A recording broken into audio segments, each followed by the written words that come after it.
তো এখানে যে এসএমএস গুলো আছে এর মধ্যে একটা এসএমএস আমি ক্লিক করবো আর আমার ব্যাংক থেকে কিন্তু টাকা কিন্তু সব উধাও হয়ে যাবে, টাকা কিন্তু জিরো করে দেবে স্ক্যামাররা। তো আপনারা কিভাবে বুঝবেন যে আপনাদের যে যে এসএমএস গুলো আসে ফোনে, তো সেই এসএমএস গুলো কোনগুলোতে আপনারা সাবধান হয়ে থাকবেন বা কোনগুলো স্ক্যামারের এসএমএস কিভাবে বুঝবেন, ঠিক আছে? তার জন্য আমাদেরকে বলে রাখি যে এসএমএস এর পাশে দেখবেন পি লেখা আছে। পি মানে হচ্ছে কি, যে কোনো কোম্পানি প্রমোশন করছে বা সার্ভিস দিচ্ছে। যে যে মেসেজের পাশে দেখবেন এস লেখা আছে, এস মানে কোনো কোম্পানির এখানে সার্ভিস দিতে চাই, তাদের সার্ভিস বা কোনো নতুন কিছু অফার আপডেট করলে সেগুলো কিন্তু তারা দিয়ে থাকে।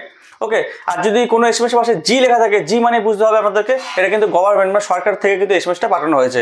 যদি এই জিনিসগুলো না লেখা থাকে তাহলে কিন্তু আপনারা সেই মেসেজে কিন্তু ওপেন করবেন না। ওপেন করলে কিন্তু আপনার ব্যাংক ব্যালেন্স কিন্তু জিরো হয়ে যাবে, স্ক্যামাররা কিন্তু সব টাকা আপনার তুলে নেবে।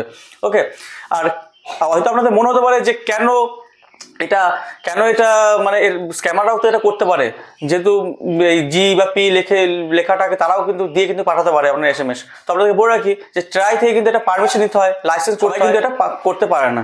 ওকে, তো আশা করি বিষয়টা ক্লিয়ার হবে। তোমরা কিন্তু বন্ধুদেরকে সব আপনার যে আত্মীয় স্বজন আছে তাদের কিন্তু সচেতন করুন, আর এই মেসেজটা কিন্তু সবার সঙ্গে শেয়ার করুন। ওকে, ভিডিওটা সবাইকে শেয়ার করে দিন, আর চ্যানেল নতুন হলে কিন্তু চ্যানেলটা অবশ্যই সাবস্ক্রাইব করে রাখবেন।